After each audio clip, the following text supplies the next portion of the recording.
Buenos días, vamos a estudiar el Humash para el día miércoles, Parashat Vayechi. Ya se acerca el momento de la partida de Jacob de este mundo. Entonces se reúnen todos sus hijos alrededor y él les habla a cada uno. Vayikra Jacob el Banav, Jacob llamó a sus hijos, Vayomer, y les dijo, Hey asfu, reúnense, ve'agida lachem et asher yikra etchem ba'acharit hayamim. Y voy a contarles lo que va a suceder al final de los días. Rashi explica qué es lo que quería decirles, porque está refiriendo a algo muy específico aparentemente. Bikesh legalot et haketz, quería revelar el final de los tiempos, o sea, cuando iba a llegar Mashiach, pero en ese momento dice, Benistalka mimeno ashchina, pero la presencia divina se le fue y entonces no podía decirles. O sea, inicialmente iba a decirles a todos este secreto, pero Hashem le quitó esto, y esto ya mencionamos, que Parashat Vayechi, este Parashat, en la Torah está como corrido, no hay un espacio, una separación, y eso fue una de las razones, que él quiso decirles, pero se les cerró. Y eso está indicado en la forma que este Parashat sale en la Torah. Empieza hablando con el Bechor. Reuven, Bechorí ata. Reuven, usted es el primogénito. Kochi v'reishit oni, el principio y la fuerza de mi vigor. Yeser seet v'yeser az. Yeter seet v'yeter az. Preeminente en dignidad y preeminente en poder. Rashi explica qué quiere decir estas palabras que Jacob le dijo a Reuven. Reshit oni hitipa rishona shelo ra'a keri miyamav.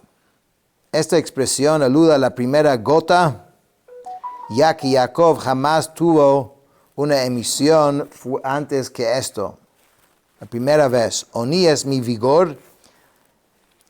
Entonces, esto significa mi poder, lo mismo que en los versículos siguientes.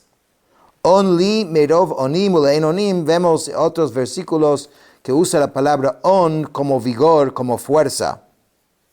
Yeter seet, preeminente en dignidad. ¿Qué quiere decir esto? O sea, lo correcto hubiese sido que como Bechor, como el primogénito, recibirías la investidura de la Kehuná, del sacerdocio. Y también, siendo el primogénito, también Yeter Az, que esto se refiere al reinado. Como vemos que la palabra Oz es utilizado para referirse a un rey.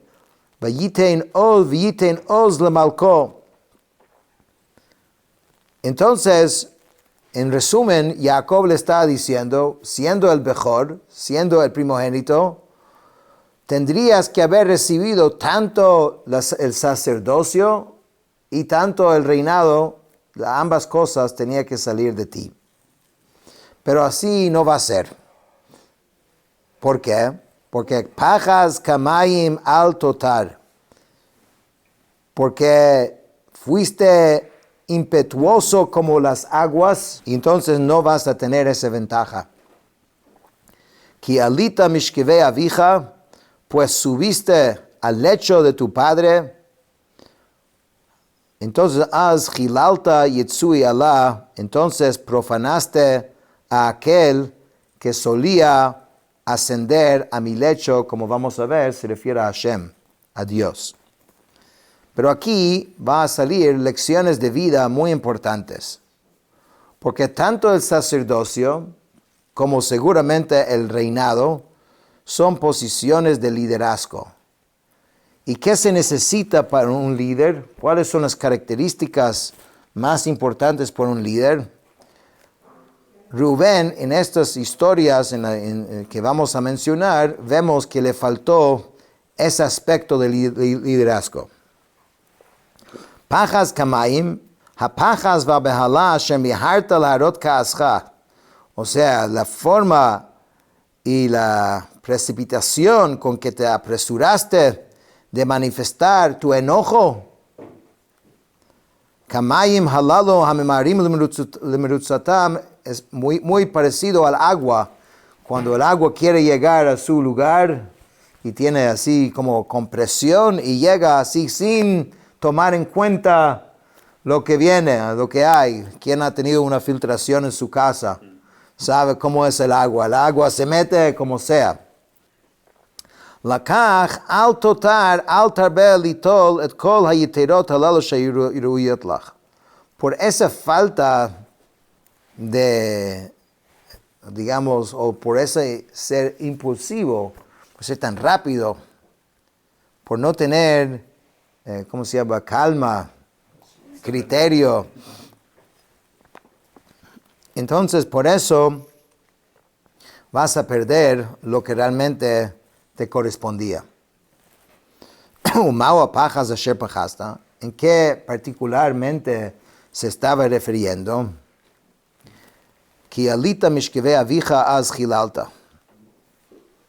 Subiste al lecho de tu padre,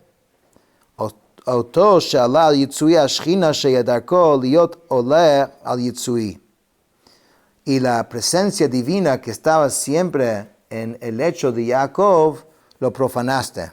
Esto es una historia que leímos antes, que después que falleció Rachel, donde Jacob siempre tenía su cama, lo pasó a la sirvienta de Rachel, a Bilhá. Y Reubén se ofendió, porque dijo, ok, mientras que estaba vivo Rachel, entonces está bien, pero ahora que se murió, debe pasarse donde Lea. Entonces él mismo fue y movió la cama de su padre. Era un asunto que hizo Teshuvá para toda su vida. Más de una vez la Torah hace referencia a la Teshuvá, al retorno, al arrepentimiento de Rubén por ese asunto. Pero ese es el haber tocado la cama. Dice, esto es algo sumamente grave. Y además que profanaste el nombre de Hashem, Jacob, y también profanaste a su propio padre, su poder de decisión, de saber dónde tiene que estar su cama. Entonces Rubén no recibió brajá, más bien como que un regaño, y le dijo lo que no va a tener. Ahora pasamos a los siguientes dos hijos. Dice, Shimon y Levi Achim. Shimon y Levi son hermanos. ¿Sí? Klei Hamas mecherotehem, instrumentos usurpados son sus armas. ¿Qué quería decir a Shimon y Levi? Explica Rashi, Be'etza achat al Shechem bal Yosef. En particular, en dos casos, estos dos planificaron juntos. Hicieron, digamos, en ambos casos, hicieron cosas que no debería hacer. Número uno, en el caso de Shechem, la ciudad de Shechem, cuando también leímos esta historia, cuando mataron a toda una ciudad por haber violado a Dinah, su hermana. Y también con el caso de Yosef, quien instigó la idea de primeramente de matarlo, fueron Shimon y Levi también. Y dice, ¿cómo sabemos esto? ¿Cómo sabemos de que eran ellos dos? Porque la Torah no dice que eran Shimon y Levi, dice, Vayomer ish el achav, un hombre dijo a su hermano. Entonces, Rashi saca lógicamente la conclusión de que esto era Shimon y Levi. Y dice así, si dice que fueron Rubén o Judá, eso no puede ser, porque no estuvieron de acuerdo en matarlo. Ambos buscaron no matarlo, ¿no? Primeramente Rubén dijo, mételo en el pozo con la idea de no matarlo. Y Judá finalmente lo sacó del pozo y lo vendió para no matarlo. Entonces estos dos no pueden ser. Dice, los hijos de las siervas, Bilhá y Zilpa, tampoco puede ser porque primeramente su odio hacia Yosef no era tan fuerte. Como vimos al principio, Yosef más bien les daba más atención a ellos porque los otros hermanos los trataban, digamos, de segunda. Entonces seguramente no eran ellos. En cuanto a Isachar y Zebulún, que sí son hijos de Leá, seguramente no fue a ellos, porque cómo van a actuar ellos en frente de sus hermanos mayor. Entonces, juro, ¿quién tiene que ser? Tiene que ser Shimón y Leví. ¿Ok? Klei Hamas, instrumentos usurpados. El oficio de matar, dice, es algo robado en manos de ustedes. No es algo propio. Forma parte de la bendición que fue dado a Esav. Ese es su oficio y ustedes han usurpado de él este oficio de matar. Eso no es algo de nosotros. Así le dice Jacob a estos dos hijos. Mecherotehem, sus armas, significa utensilios de guerra, que en la lengua griega una espada es llamado mejir. Según otra explicación, dice Mecherotehem significa en la tierra que habitaban. Hay ciertas letras en hebreo que son intercambiables. Y uno de estos es que la Jaf puede ser Gimel. Es toda una ciencia de las letras. Y entonces se puede leer, en vez de leerlo Mecherotehem, es Megureotehem, que significa en el sitio donde vivieron. ¿Qué quiere decir? Que normalmente alguien no va a matar a la gente con quien uno vive. Él vive con ellos. Si va a matar, va a buscar otro sitio, no con la gente con quien vive. Y ustedes, Shem es donde estamos viviendo, y fueron y mataron la misma gente donde nuestros propios vecinos. Entonces, por eso Jacob les dice, Besodam al tavo nafshi, que el consejo no entre en mi alma, bekahalam al techad kfodi, y a su congregación no te unas, ki ba'apam horgu ish uvretzonam ikru shor. Pues en su furor mataron un hombre, y en su deseo ellos, desjarretaron un toro. ¿Qué quiere decir esto? Besodam al tavo nafshi, que en su consejo no entre mi alma. Jacob alude proféticamente al acto que fue hecho por Zimri, que fue un descendiente de Shimón. Esa es una historia en el libro de Bamidbar, ¿no? La historia cuando el líder del tribu de Shimón fue y tuvo relaciones con la princesa, con Cosbi. Le causó una gran profanación del nombre de Hashem. Y esa es la historia de Pinjas, cuando Pinjas mató a los dos. Entonces, estos son, porque está hablando ahora Shimón, ¿no? Shimón y Leví. Y esto fue que Shimón llevó a esta mujer midianita ante Moshe y dijo, está prohibido, está permitido para tener relaciones. Si dices que está prohibida, entonces, ¿quién te permitió a ti casarte con la hija de Yitro? Entonces, según esto, lo que Jacob quiso decir, que mi nombre no sea mencionado en esta historia. Y de hecho, su nombre no es mencionado. ¿Sí? También hay otra historia que es la historia de Korach, que es del tribu de Leví. Y ahí tú ves que la Torá, cuando empieza a contar la historia de la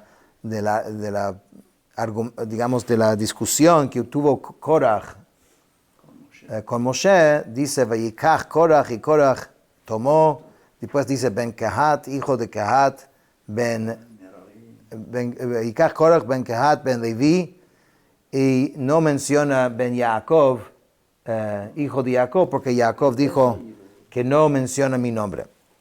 Ok, Ki bahapam arhorgu ish, pues en su furor mataron un hombre.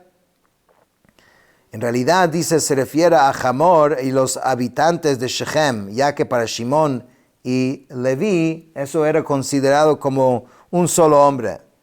Y de igual modo, la Torá declara con respecto a Gidón, que mencionamos ayer, la historia de Gidón, que abatirás al pueblo de Midian como a un solo hombre.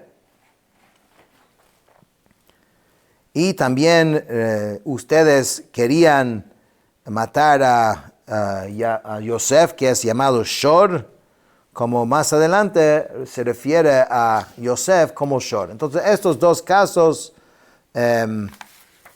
de Shem y de Yosef, Jacob está reprochando a Shimón y Leví. Y por eso él dice, Arur apam kiaz, maldito su furor, pues feroz es. Dice, Ve'evratam ki kashata, y su ira pues es dura es, Achalkem bi Jacob, vafitzem bi Israel. Los separaré en Jacob y los dispersaré en Israel. En breve, Jacob dice que nos tiene que separar a estos dos. Es interesante porque vimos que Yosef, cuando vinieron los hermanos, también quiso separar a Shimón y Leví. Él dejó a Shimón preso, mientras que los demás hermanos regresaron, porque él también entendió de que estos dos juntos son peligrosos. Entonces, aquí Jacob dijo, voy a buscar una forma que estén separados ustedes. ¿Cómo va a ser eso? Primeramente hay algo interesante porque Jacob nunca maldice a una persona. Maldice a la rabia, a la ira de las personas. Eso es lo que dice el rey David en Tehilim, Yitamu chataim min haaretz, que se acaban los pecados del mundo, no los pecadores. Porque cada persona tiene una esencia buena. Entonces eso es muy importante en la educación. Nunca decir al hijo, tú eres malo, ¿por qué hiciste esto? No, sino hacerlo entender que el niño es bueno, lo que hizo es malo. Entonces aquí no está Chas v'Shalom maldiciendo a sus hijos, sino a lo que hicieron. Ahora dice, ¿qué va a hacer? ¿Cómo los va a separar?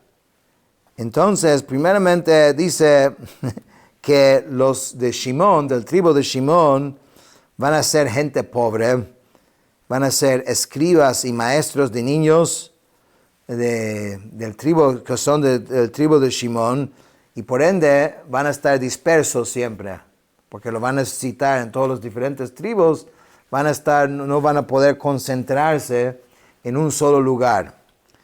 Y Leví, de ahí vienen los Kohanim y los Leviim, que también tienen que buscar su parnasá, su sustento, cobrando la terumá, o sea, todas las ofrendas que hay que dar a ese tribu de Leví, que eso también hace de que ellos no tienen esa solidez que tienen los otros tribus que viven en un lugar todos juntos. Y aún dice que los dos fueron separados cada uno por otro motivo. La forma de Leví fue inclusive más honroso que la de Shimón, porque por lo menos son los sacerdotes. Y ahora entonces dice la Torá que cuando Yehudá ve esto, ya Reubén, Shimón y Leví recibieron fuertes regaños. A Rubén le quitaron la primogenitura y el sacerdocio. a Shimón y Leví, los separaron, los regañaron, Judá no sabía, oye, ahora me toca a mí. Pero no fue así, sino Judá ata yoduja jeja yadja beoref eiveja yishtachavu lecha bnei avija.